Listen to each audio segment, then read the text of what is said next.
to 50%. Kung yung taxpayer ay willful neglect or with intent to defraud the government. So, minsan ho, nag-charge ang BIR ng 50%. Kung nakikita nila na sinasadya na po ng taxpayer yung hindi pagbayad ng buwis. Okay? So, kaya po may 50%. No? Siguro dun sa experience namin, out of 100%,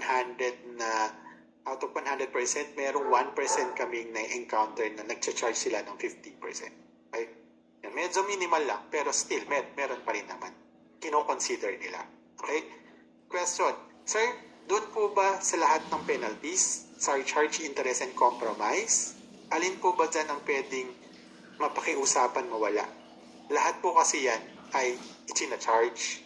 Lahat po yan ay ini-impose ng BIR. So kahit ka makiusap, hindi nila tatanggalin. Except for item number 3. Ang effect lang po ng compromise penalty, the fact na kayo ay nagbabayad ng compromise penalty, ibig sabihin po nun, yung liability natin on the tax due may be extrajudicially settled through compromise. So yun po yung implication pag nagbabayad tayo ng compromise penalty. No? Dun sa RMO 7-2015. Ibig sabihin nun, pag nagbayad na tayo ng compromise penalty, medyo yung BIR, hindi na nila tayo kakasuhan ng criminal case or wala na tayong possible na magkaroon ng criminal liability kasi nasa-settle na siya extrajudicially. Okay, so yun po yung ibig sabihin ng compromise penalty. Nag-a-agree na kayo both, ikaw as taxpayer, ikaw as BIR, na babayaran na yung compromise penalty kasi nag-agree na tayo na babayaran ko yung related non-compliance. So, in effect, hindi na tayo hahabulin ng BIR for any criminal liability. So, yun po yung effect of paying compromise penalty. Usually ho kasi nagagalit yung mga taxpayer. Bakit kasi may compromise penalty? Yun po ang effect. Pwede naman huwag niyong bayaran kasi consent po ng both parties yan eh. Kaso lang, ang long-term effect po nun, merong possible na criminal liability ka for the non-withholding of tax. Okay? Next. Ayan, ito po yung requirements for deductibility na nabanggit ko kanina. Okay? Letter of authority. Okay? Itong letter of authority, yung succeeding slides po dyan, ito po ay ini-issue ng BIR kapag nakikita nila na merong mga inconsistencies. No? Iba-iba po yung ating declaration sa VAT, declaration sa percentage tax, declaration sa income tax, at declaration sa annual audited financial statements. Pag magkakaiba po yun, medyo nai-issuean tayo ng letter of authority. May mga rules po dyan na dapat natin sinusunod, hindi dapat ito dinidisregard. Ang nagiging experience po kasi namin dito, yung mga accountants na sila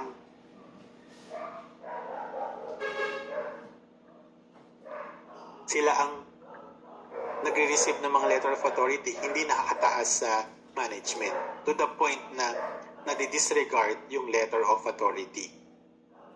Ngayon po kasi, since bago na yung ating commissioner, si Attorney Lumagi, ang style niya, kapag yung list of requirements listed sa letter of authority, hindi natin na-provide ng complete, hindi na-satisfy yung examiner doon sa submission ng complete documents, automatic sila ay mag-i-issue ng subpoena. Okay, nag-i-issue po sila ng subpoena duces tecum. Subpoena duces tecum. So, ibig sabihin, SDT po iyon. Kapag po tayo na-issuehan ng subpoena duces tecum, we have the obligation to submit yung mga kulang pang documents. Ang kaharap na po natin doon ay yung legal division ng BIR. So, under oath po kasi pag yan ay nagsasubmit na at napapunta na tayo sa legal division. No? So, sa amin po, no, as tax practitioner, so as much as possible, ayaw namin dumaan or ayaw namin umabot sa subpoena duces tecum. So as much as possible on the issuance of the letter of authority, agad-agad makipag-coordinate sa examiner at isubmit ng tama kumpleto yung mga nasa list of requirements sa letter of authority. Okay? So, sila ho kasi, pag tayo ay nag-submit, after nun, mag-i-issue na sila ng notice of discrepancy. Dati ho, ang tawag, notice for informal conference. Hindi na po ito uso. Ngayon, ang tawag ngayon ay notice of discrepancy. NOD. Notice of discrepancy. No? So, ayan. Doon po sa notice of discrepancy, pinapadala yon sa taxpayer para bigyan sila ng due process na mag-explain. Ito yung nakita naming assessment. Ito yung nakita naming under withholding mo. Yung hindi mo nako-comply. Paki-explain kung ina-admit mo ba to o hindi. So, ganun lang po yung context ng notice of discrepancy. Pag hindi mo kayang i-justify, o di ibig sabihin nun, tama ang BIR. Kung meron ka talagang underpayment ng taxes. Ano yung principle natin doon na related doon? Tax assessments made by the BIR are presumed to be correct and made in good faith. The taxpayer has the burden to prove otherwise. So, doon sa notice of discrepancy, ang presumption doon, tama ang information na nilagay ng BIR na meron kang non-compliant or meron kang tax exposure. Ngayon, nasa atin ang burden para i-prove na wala tayong exposure at lahat ito ay na-comply naman properly. No? So, ganun po yung ibig sabihin ng tax principle na yun. No? So, dapat ho talaga alam natin kung paano mag-justify. No? Usually ho, ang nakikita namin dyan, walang support, walang withholding. Okay? So, yun po yun. The rest po, pag hindi natin ma-justify, dadaan yan sa PAN.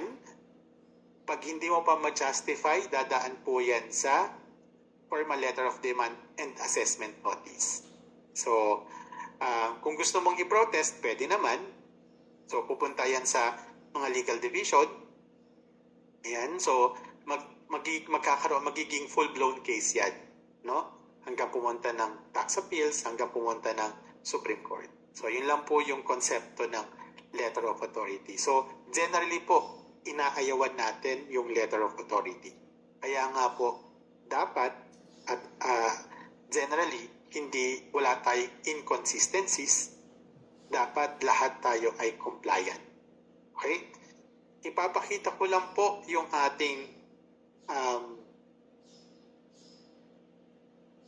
yung aking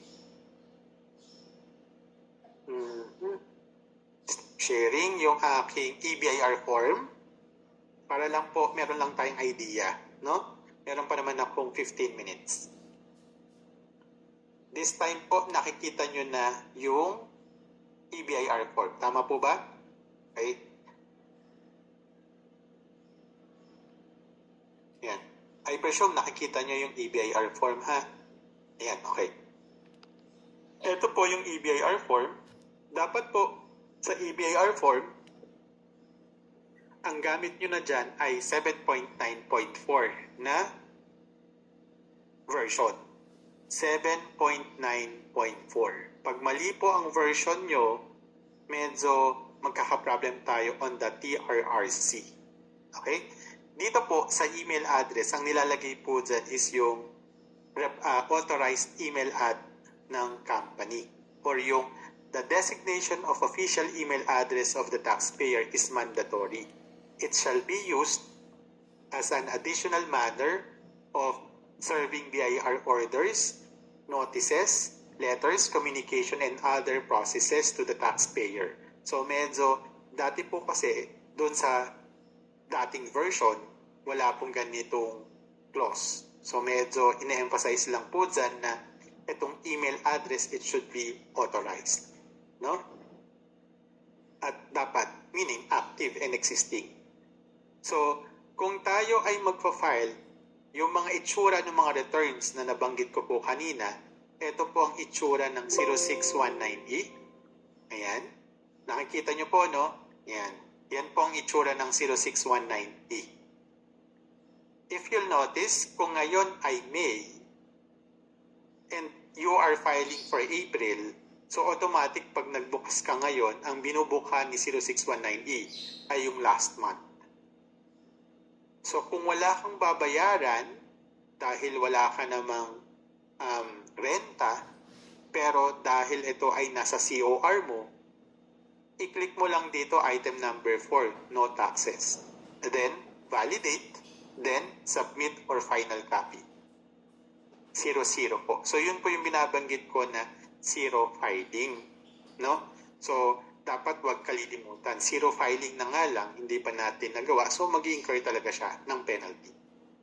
Okay? Next, for the compensation. Para lang meron tayong idea. Dito sa compensation, hindi nyo na ito nakikita. Tama po ba? Nakikita yung pull down na kulay dilaw? Nakikita nyo po ba or ako lang nakakita? Assuming nakikita nyo, no?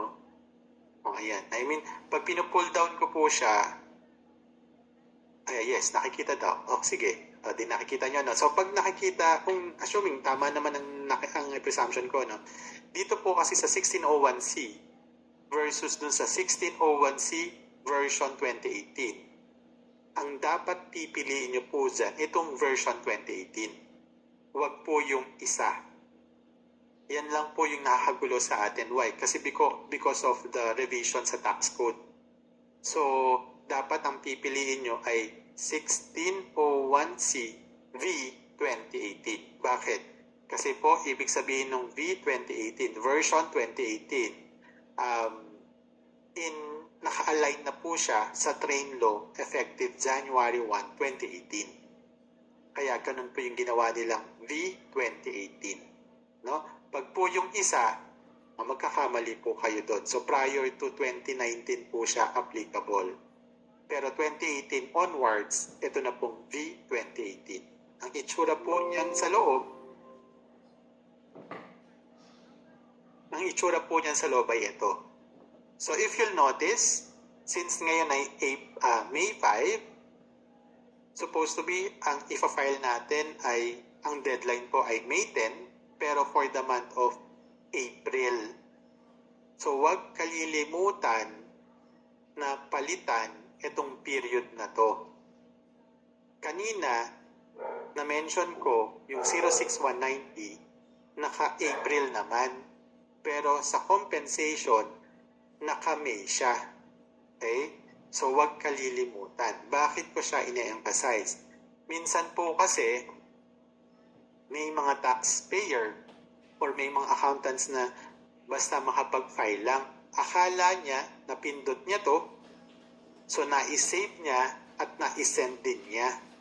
Akala niya, ito ay for the month of April, pero ang totoo, ang hindi niya napaltan yung period. Question, pwede mo bang sabihin, ay, sir, nagkamali lang po ako, pero ano po yan? April po yan. Nagkamali lang po ako ng pindot. Pwede ba yon? Hindi po. Lumalabas na hindi ka talaga nakapag-file for April at doble-doble ang filing mo ng May. So, talagang magkakaroon ka ng penalty for April since hindi mo na i-check mabuti yung period. Lalo tayo dun Ayan. Next. Part din ito ng what if, no? Next. Sir, yung po kasing compensation namin, alam ko rin naman po na from January to December 31, 2023, 00 yan. Pwede bang ngayong May, yung May 2023 to December 31, 2023, i-file ko na online? Ia-allow ba ng system yon? Hindi po. Hindi po ina-allow ni system yung advance filing. You have to wait every month kung ifa-file mo na siya every month. Pag ganun siya ha, hindi po siya i-validate kahit ano pong return. So gusto niya, dapat maghihintay ka. Katulad po ng EWT, expanded. Alam ko lang din naman na ang rental po 600 pesos per month. O di, January pa lang, i-file ko na lahat yung from January to December 31, 2023. Pwede ba yun? Hindi po. Hindi po siya i-allow ng system. So, ang remedy talaga doon, you have to wait every month. Okay? So, for the compensation, tandaan nyo dapat ito meron siyang laman. Ang ginagawa po kasi ng mga tax accountant or taxpayer, ang nilalagyan lang po ng laman ay yung item 25. Hindi po, no? Pati po yung item 14, pababa. No? Kasama po siya sa, pati po yung compensation nilalagay. No? Usually ho kasi ang ginagawa, ito lang 25. Hindi po, dapat lahat po yan merong fill out. Bakit ko po siya ine-emphasize? Sa RMO 7-2015, nakalagay po doon, incorrect, insufficient supply of information, may compromise penalty din. May compromise penalty din po. So, dapat kumpleto at tama yung nilalagay natin na information. Okay? Next, for the quarterly VAT 2550Q. Again, bakit quarterly VAT? Kasi tawag doon, hindi na nga po applicable yung monthly VAT. So, quarterly VAT na tayo beginning January 2023. Eto siya. Ayan. Okay? Ayan. So, yung binanggit ko na zero rated, dito po siya ine-encode. Di ba po, may nabanggit akong automatic zero rating. Dapat ay export sales of goods or services. Dapat in accordance with the BSP rules and regulation. Dapat in foreign currency. Dapat outside the Philippines. Pag may benta kayo na automatic zero rating, you have to report that as zero rated sales or receipts. Dito siya. Pag titingnan mo, wala po siyang VAT, output VAT. Kasi nga, siya ay zero rated. Pag may bentahan ka sa government, ilalagay mo rin po separately sa item 16. Huwag mo siyang isasama dito sa vatable sales. Okay? Kasi sa ilalim po, meron siyang creditable sa gobyerno. Ito po siya, VAT withheld on sales. Ito po siya. Kaya, hinihiwalay pag may benta ka sa government. Pag sinabi natin government, LGU. Okay? Then, pag nagbebenta ka naman ng agricultural products or products in original state, ilalagay mo siya sa exempt kasi wala pong VAT yun. Ano-ano yung mga yon? Nagbebenta ka ng itlog, nagbebenta ka ng gulay, exempted po kasi siya. Kasi walang VAT yun. Okay? Pero kung nagbebenta ka ng leche plan, nagbebenta ka ng halo-halo, ay vatable na yun. Why? Kasi medyo meron ng related services doon. Hindi na siya agricultural products, hindi na siya products in original state. Okay? Yan. Next, on the quarterly income tax, 1701, tingnan natin. Ito po yung binabanggit ko, yung quarterly or annual income tax for corporation, medyo madami siya. No? Ayan siya. So, dapat ang lagi mong pipikapin, pag titingnan mo, V2018, V2018C. Ano yung C? Yung pong C, that correspond to create. Diba po, may nabanggit ako yung Corporate Recovery and Tax Incentives for Enterprises Act. Ito yung after ng amendment ng trade law. Okay? So, dapat yung C ang pipikapin nyo na kasi naka-align na to sa bagong tax code. Okay? Ito din po, 1702 RTV 2018C. Yan.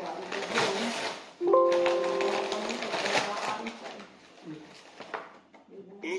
So, ayan po siya. So, medyo pipil-upan lang naman po ito. Tandaan natin, ang basis po ng pag-fill up nito ay yung ating financial statements. No? So, dapat financial statements ha. Ang nangyayari po kasi tayo, laging shortcut. No? So, ang basis natin yung schedule. Hindi ho, dapat financial statements. Doon sa financial statements, meron siyang support na schedules. No? So, dapat etong mga to, yung mga figures na nilalagay natin dyan ay nagbabangga or nagmamatch dun sa financial statements and yung supports. Then if you'll notice, since ito ay 1702 RT, pag titingnan mo po dito 30%, pwede nyo po siyang baguhin. Diba ho, may na-mention ako, RCIT, dalawang rate yan, 25%, or yung MSME na rate na 20%. Kung kayo ay 20%, di baguhin nyo lang 20%. If you'll notice din, yung MCIT due, hindi po siya automatic. So, yan ay, tawag doon, ito ay ini-encode din separately. Kaya po, huwag kakalimutan. No? Again, yung MCIT natin, 1% siya, pero magiging 2% siya this July 2023. Okay? Yan. Yan. So, okay. So, yan po yung mga yan, dapat ho nagbabangga sa financial statements. Yung NOLCO, ito po yun. Diba ho, nabanggit ko yung NOLCO kung May 4th, May 5th, May 6th. So, dapat nakalista po siya dyan. No? So, dapat disclose din siya sa audited financial statements. Okay. Next, punta po ako sa individual. Kung meron po dito, 1701V. Ayan. If you'll notice, walang 1701V 2018C. Wala pong ganun, di ba? Pero si corporate, merong C. Kasi nga, pag corporation, meron siyang create. Yung train law, talagang P2018 lang po. Okay? Ayan siya. So, pipiliin nyo po dito, yan, yung lakihan natin, no? Ito kasi mahalaga po dyan, no? Itong portion na to. Ayan, no? Graduated income tax rates or 8% income tax rate.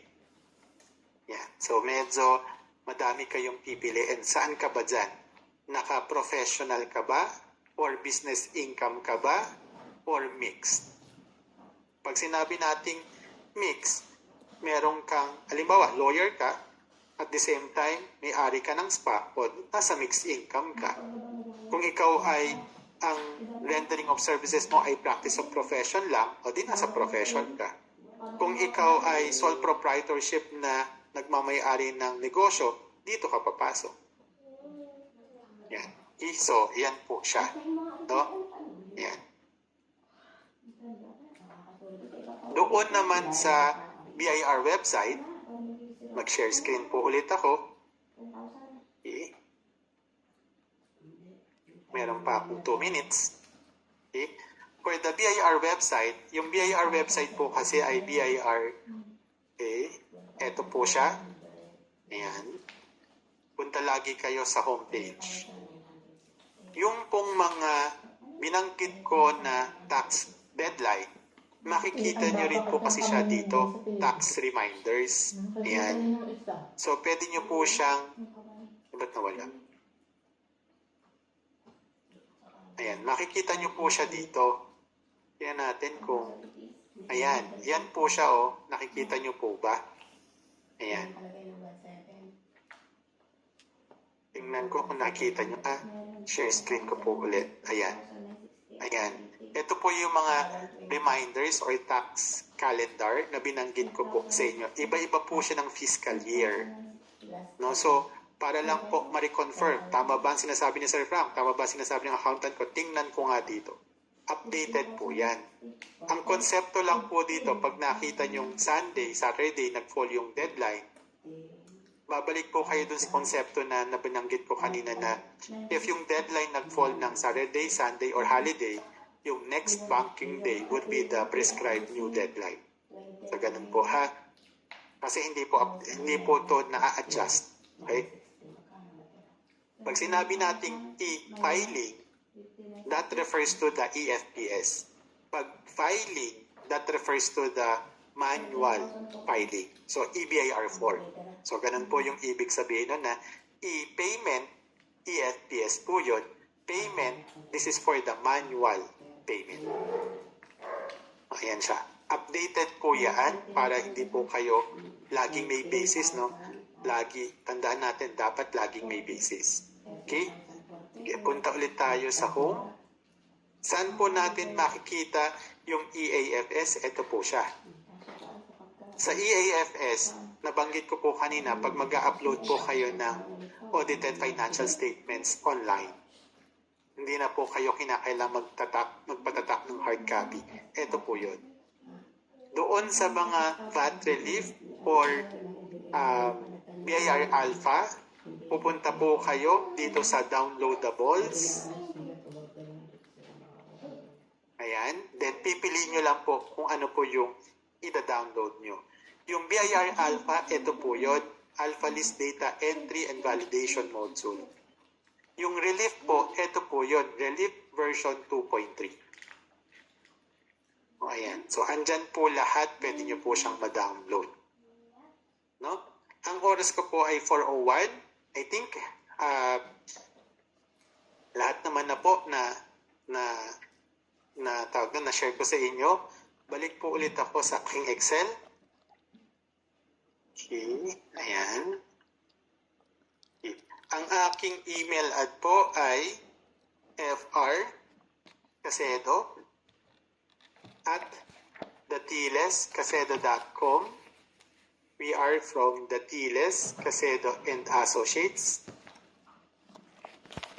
CBAs, ang website po namin ay www.thetilescasedo.com. Ang number po namin sa office ay 8534-3107. Yan. Okay? So if you have questions or clarification, i-send nyo lang po sa akin. Nagre-reply naman po ako. Kung meron po kayong clarification on the tax issues, pwede po namin kayong i-guide. No? Doon po sa materials, itong Excel na to, isa-send ko po ito sa inyo. Okay? Isa-send ko po ito sa inyo. Pa-ensure lang po na mag-email po kayo sa akin diretso. No? Hindi po kasi ako pwedeng mag-coordinate diretso with the business coach for pursuant to the Data Privacy Act. Okay?